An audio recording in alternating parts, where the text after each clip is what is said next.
Good afternoon all of you. अभी तक हमने बात की थी मेथड ऑफ एसएसटी में नेशनल और इंटरनेशनल अंडरस्टैंडिंग को लेकर। अब हम बात करेंगे यूनिट फर्स्ट में थर्ड पॉइंट को लेकर, विद्यालय पाठ्यचर्या में सामाजिक अध्ययन। तो अगर हम बात करें विद्यालय पाठ्यचर्या यानी कि स्कूल करिकुलम में, तो हम ये देख सकते हैं कि आजकल का जो एजुकेशन सिस्टम है उसमें हर स्कूल के अंदर स्कूल का करिकुलम बनाया गया है और ये स्कूल का करिकुलम जो है इसको कुछ एरियाज़ में डिवाइड किया गया है और ये जो एरियाज़ हैं इनको हम एज ए सब्जेक्ट के नाम से भी जान सकते हैं। अभी जो एरियाज़ हैं ये कौन कौन से हैं? इनमें हिस्ट्री, ज्योग्राफी, इकोनॉमिक्स, सिविक्स और सोशल स्टडीज़ आता है और इन सब एरियाज़ का एक इंक्लूज़न किया गया है और जितने भी ये सब्जेक्ट या फिर एरियाज़ जो हैं इनको एक इंटीग्रेटेड फॉर्म में बनाया गया है। उसका रीज़न ये है कि जो छात्र हैं उनमें नागरिकता के गुणों को विकसित किया जा सके, क्योंकि जो छोटी क्लासेस होती हैं उनके अंदर ये इंटीग्रेटेड फॉर्म ही चलता है। इसके साथ साथ अगर हम बात करें इसके ऑब्जेक्टिव के बारे में, तो सोशल स्टडी का मेन ऑब्जेक्टिव यही है कि जो स्टूडेंट्स हैं उनके अंदर जियोग्राफिकल एनवायरनमेंट और कल्चरल एनवायरनमेंट का एक नॉलेज आना चाहिए और ये नॉलेज तभी आ पाएगा जब इनको एक इंटीग्रेटेड फॉर्म बना के इंक्लूज़न करके स्टूडेंट्स के सामने प्रेजेंट किया जाएगा। अब इसके लिए कुछ रीज़न दिए गए हैं कि इंटीग्रेटेड फॉर्म में स्कूल करिकुलम के अंदर जो ये सब्जेक्ट है सोशल स्टडीज़ का, ये कैसे बालकों में लाभ पहुंचा रहा है, उनको कैसे बेनिफिशियल दे रहा है। तो सबसे पहला पॉइंट है बालकों में सामाजिक विकास हेतु। ये जो इंटीग्रेटेड फॉर्म के रूप में सोशल स्टडीज़ का जो सब्जेक्ट है ये स्टूडेंट्स के अंदर सोशल कॉन्सेप्ट को और स्किल्स को क्लियर करता है और इसके साथ साथ इन कॉन्सेप्ट को और स्किल्स को परमानेंटली उनके माइंड में डेवलप कर देता है। अगर हम बात करें दूसरे पॉइंट के बारे में, तो बालकों में जीवन के प्रति दृष्टिकोण का विकास करने के लिए ये बहुत उपयोगी है। इसमें हम देख सकते हैं कि जो एक स्टूडेंट होता है वो खुद को एक स्वतंत्र नागरिक मानता है और उसके कुछ रिस्पॉन्सिबिलिटीज़ होती हैं, कुछ मोरल होते हैं, उसके बारे में वो समझ सकता है और उसको वो निर्वाह कर सकता है। इसके साथ साथ ये जो एरियाज़ हैं ये इंटीग्रेटेड फॉर्म में बालक के अंदर एक पॉजिटिव एटीट्यूड का डेवलपमेंट करते हैं, उनके अंदर एक स्किल का डेवलपमेंट करते हैं, जिससे कि वो जो बालक है वो सामाजिक रूप से, सांस्कृतिक रूप से, भौगोलिक रूप से, राजनीतिक और आर्थिक रूप से सबल बन जाता है और अपने जीवन को जीने के लिए तैयार हो जाता है। इसके बाद बात करें अगले पॉइंट के बारे में, ये बालकों में अंतर संबंधित ज्ञान के विकास को प्रस्तुत करता है, यानी कि इंटर रिलेट करता है। हालांकि ये जितने भी एरियाज़ हैं ये एक दूसरे से अंतर संबंधित हैं, जितने भी सब्जेक्ट हैं एक दूसरे से इंटर रिलेट करते हैं और एक दूसरे के पूरक भी माने जाते हैं और जो स्टूडेंट होते हैं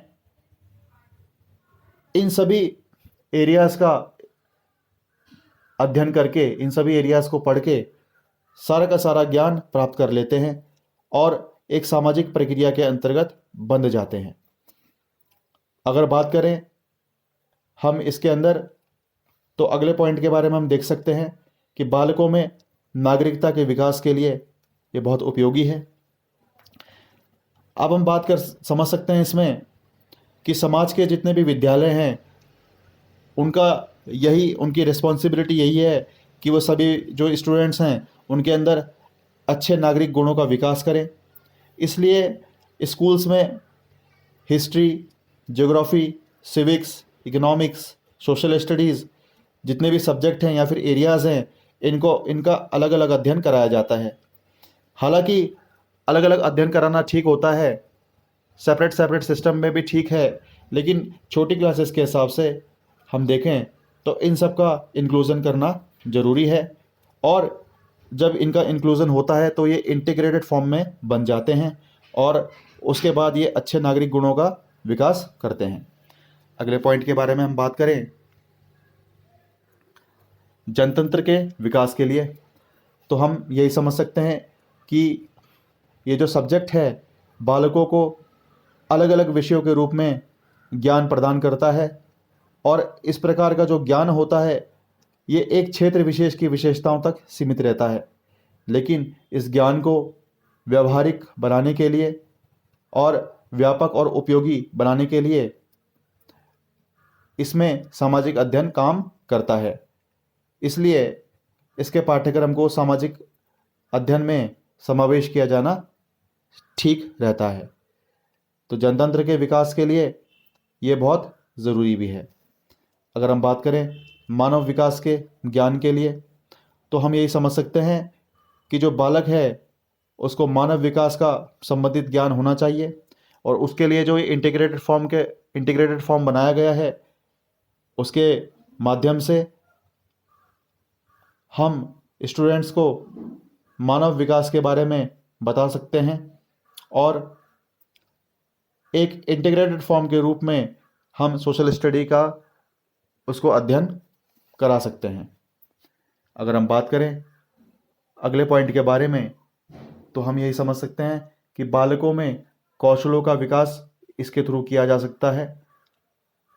जो हमारा सोशल स्टडी है वो अलग अलग सामाजिक विज्ञानों का एक व्यवहारिक रूप माना जाता है और ये जो स्टडी है ये बालकों में स्किल का डेवलपमेंट करता है जो उनके लाइफ के लिए बहुत बेनिफिशियल होते हैं और ये आर्थिक तौर पर, राजनीतिक तौर पर और सांस्कृतिक तौर पर बालक के लिए उपयोगी भी माना जाता है।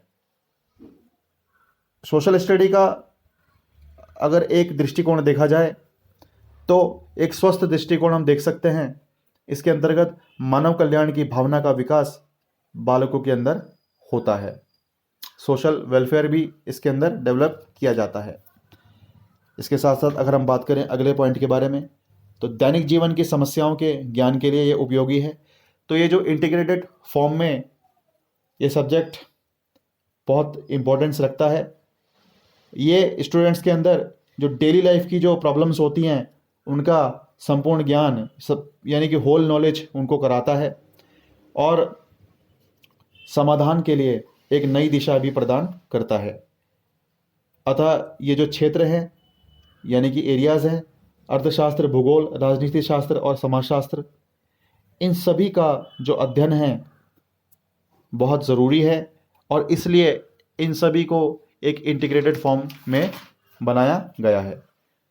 इसके साथ साथ यहाँ पर हमारा जो ये टॉपिक है ख़त्म होता है। उम्मीद करता हूँ आप सबको क्लियर हुआ होगा और अगर कोई डाउट है तो आप मेरे से पर्सनली पूछ सकते हैं। आप इस वीडियोस को देख लें और समझ लें। ये टॉपिक यहाँ पर ख़त्म होता है और इसके बाद इसमें नेशनल और इंटरनेशनल अंडरस्टैंडिंग के बारे में इसके बाद शुरू होता है, तो वो मैं पहले आपसे डिस्कस कर चुका हूँ। तो कोई दिक्कत परेशानी आती है, कोई चीज़ समझ में नहीं आती है तो आप मेरे से पूछ सकते हैं। Thank you so much.